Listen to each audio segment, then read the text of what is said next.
Welcome, everyone. This is Recovery Dharma. My name is Julia. I'm one of the facilitators of the Spokane Sangha. And on Thursdays and Fridays, we often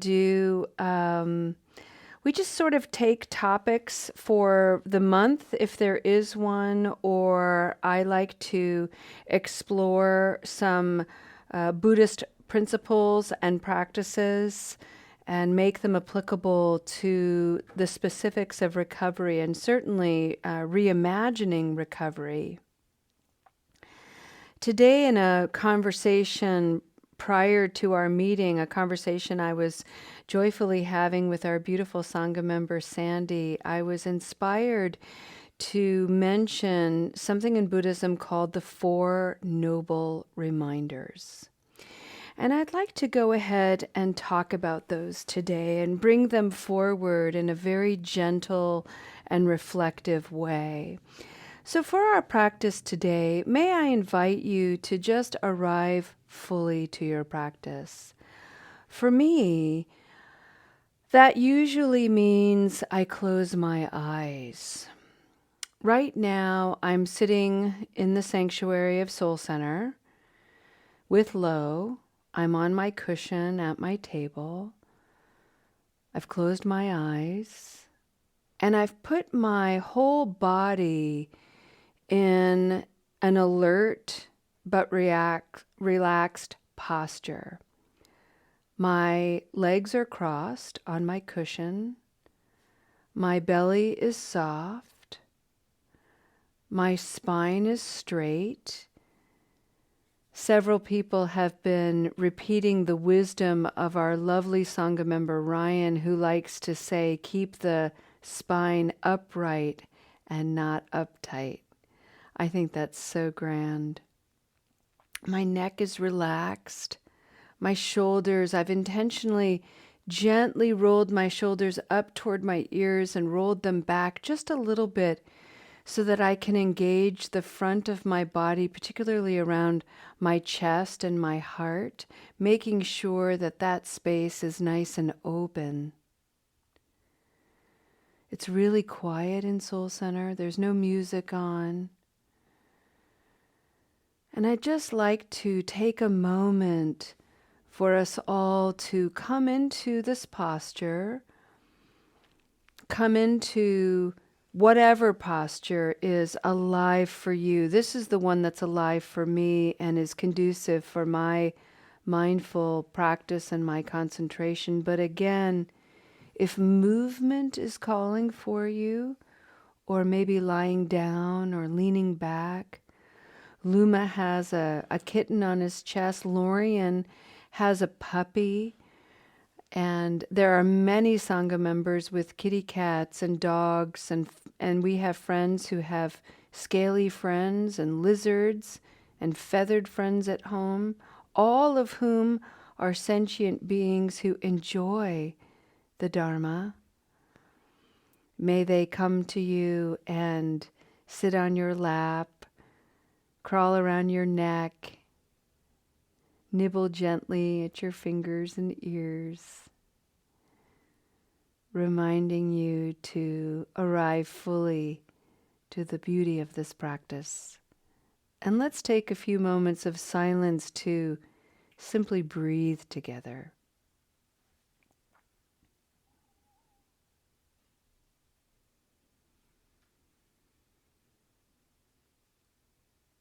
Allow the breath to enter into the body with loving awareness, either at the entry point of the nostrils or your mouth. And with that same loving awareness, allow your breath to exit the body. Breathing in,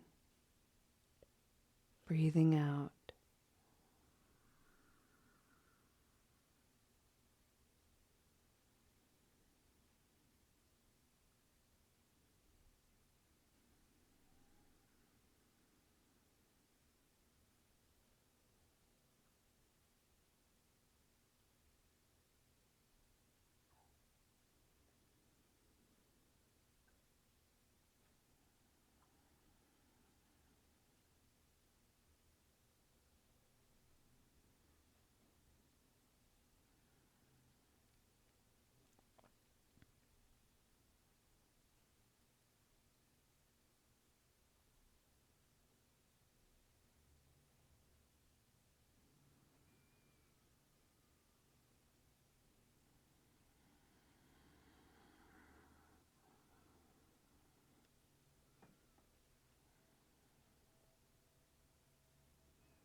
Friends, Western culture is frenetic. It is busy, it is noisy, it is compact. There is chaos and carelessness. There is also beauty and expansion, spaciousness and wonder.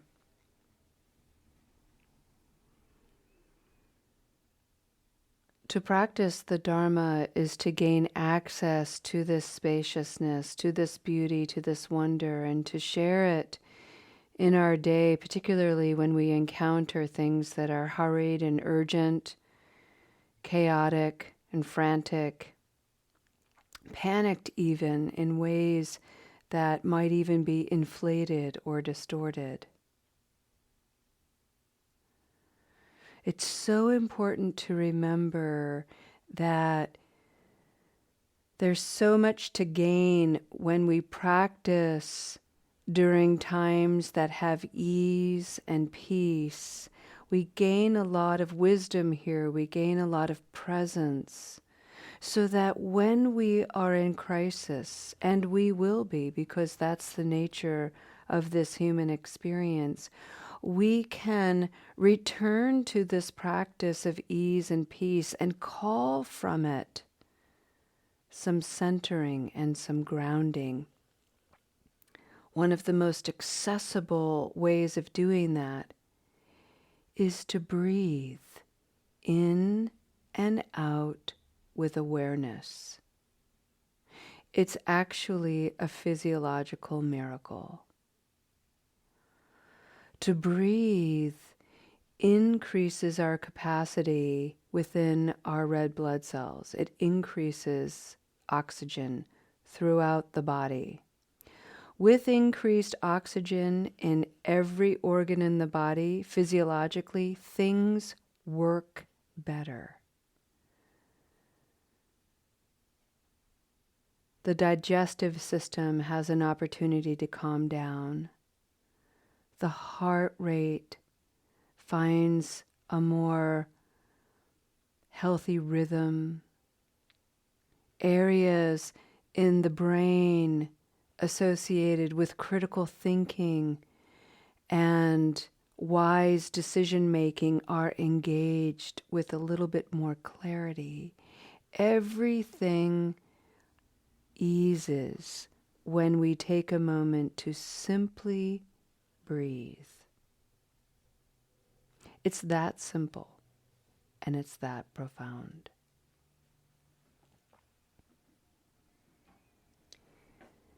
Throughout the duration of this practice, keep joyfully breathing with awareness.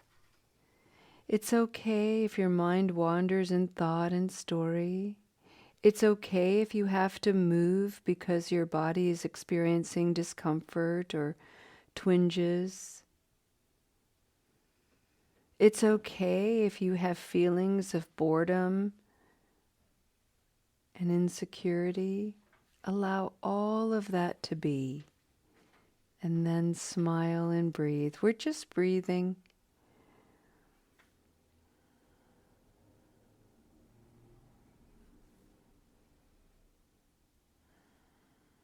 All of this awareness, friends, creates the foundation for something in Buddhism called the Four Noble Reminders, which I'd like to share with you today.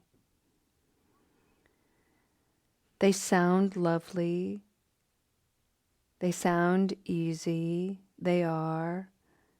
And they're also exquisitely profound. The first noble reminder: you have a precious human life.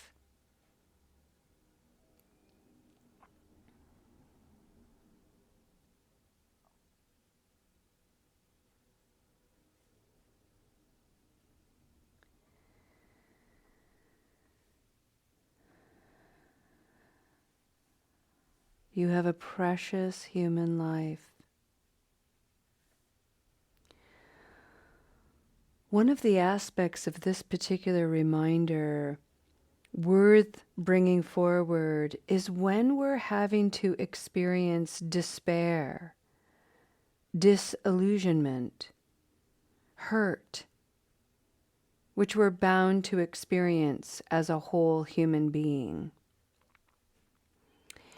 And when we're in those darker places where we feel a lack of belonging, where we might feel rejected or abandoned, confused, having a human life does not feel precious. And that is true, and not the whole truth.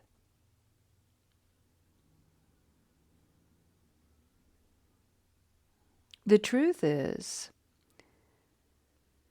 that to step into the wholeness of what it means to have a precious life is to recognize that there are going to be times where it's not so great. And we feel into it. We have to feel into it. There is something to learn there. There is something within that experience that is there for our wisdom and maturity.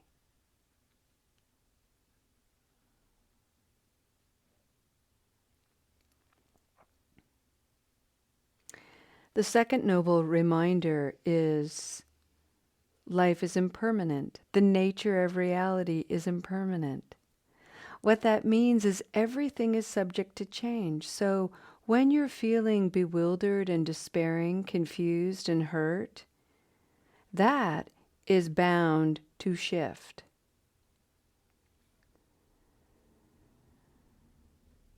Sometimes inexplicably, something happens and suddenly everything feels right again. Everything feels good. We're in a good mood. We're interacting with people we really love. We feel accepted.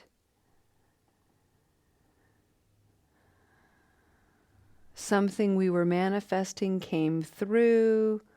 Life is good again. Life is worth celebrating. Life feels precious.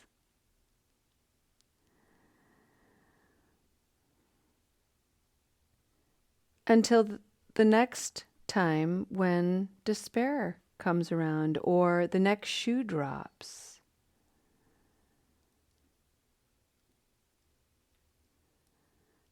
So the awareness of our precious human life is to notice that to come into the wholeness of being human is to experience the good and the bad.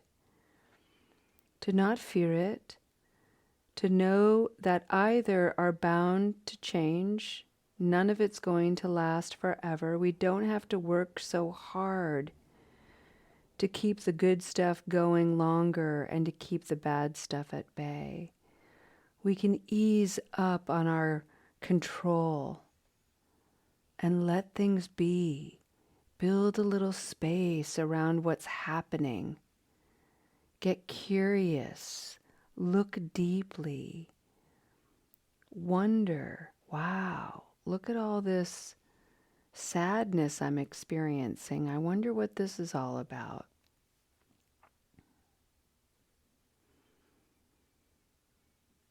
It's certainly not going to last. First noble reminder, you have a precious human life. Second noble reminder, the nature of reality is impermanent. The third noble reminder is we are all subject to karma. Your actions have consequences. It's as simple as that.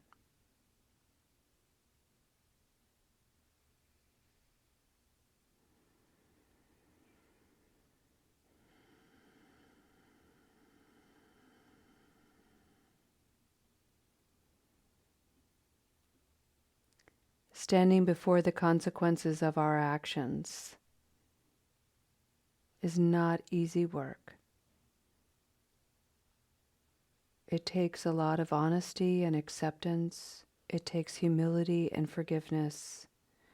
And it also requires an eagerness to learn, to grow, and to drop all of the story, all of the narrative that we have used to self-protect, to hide,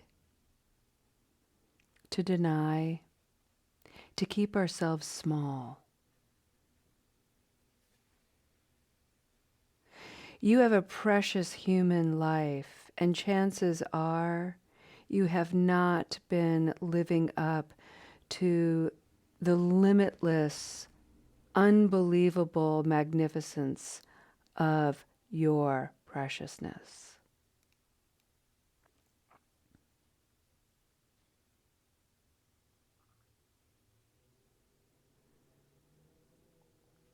Most of us have a story that keeps us small. And we practice to unlearn that. We actually practice to create space to hear it clearly. And then slowly and gently, with our understanding, it peels away and releases us from its hold.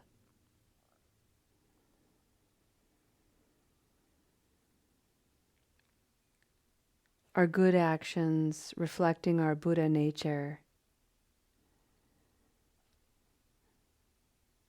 is something so powerful, so extraordinary, and we so rarely take stock of the goodness we all possess. So the third noble reminder about karma is to remember to take stock of all of your good qualities, all of your good actions. Most of us are very, very good at jotting down and noting our negative qualities, and somehow conveniently we forget all the good stuff. So this reminder is, don't forget the good stuff.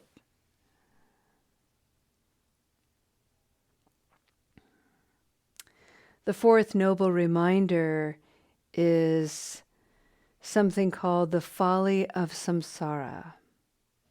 And the folly of samsara is nothing more than our habit energy keeps us locked in suffering. And it is silly. It is a folly. It is a falsehood that we keep subscribing to. It's like we've got a membership to suffering. And it's time to unsubscribe. But to do that, we have to cultivate awareness of what is our habit energy. Most of us are here because one of them is that we are misusing a substance, a drug, a drink, social media, food, work, relationships. It's all part of the human experience. However, it's probably gotten to a point where it has created harm to ourselves and people that we care about. So that is a special and unique awareness of what is motivating this habit energy. And how can I learn to be gentle with myself, to be forgiving, to be understanding, and to act differently so that I create a different avenue of karma. Because I have a precious human life. And I don't have to stay stuck in this pattern forever, because the nature of reality is bound to change. The Four Noble Reminders work together, and they enable us to spread our wings in wisdom, the wisdom of loving kindness, compassion, joy, and freedom. This is a practice. And practice, friends, makes practice.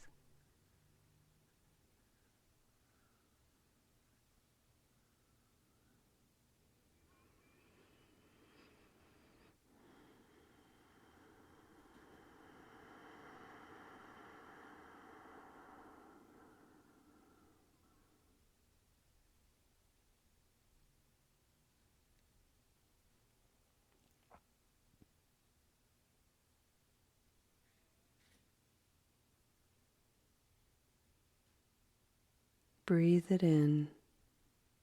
Breathing in, I have a precious human life.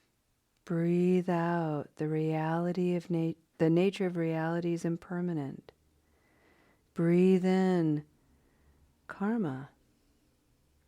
My actions have positive and negative consequences. Breathe out, the folly of samsara.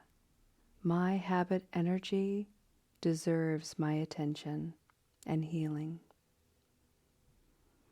Breathing in, breathing out.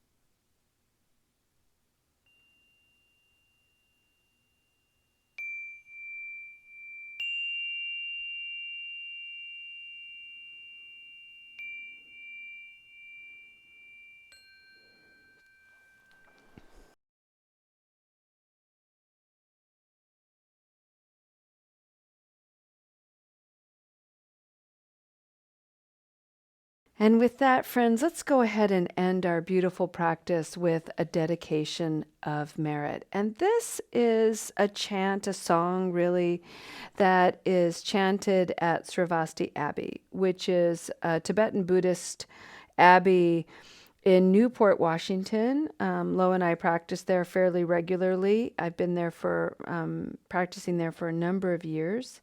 And this is their dedication of merit. Every time we're there, every time we practice and the Dharma, anytime we meditate, we dedicate it out. And this is what they say. So if you feel comfortable, you can bring your hands to prayer pose. Just allow your thumbs to settle in at the level of the heart.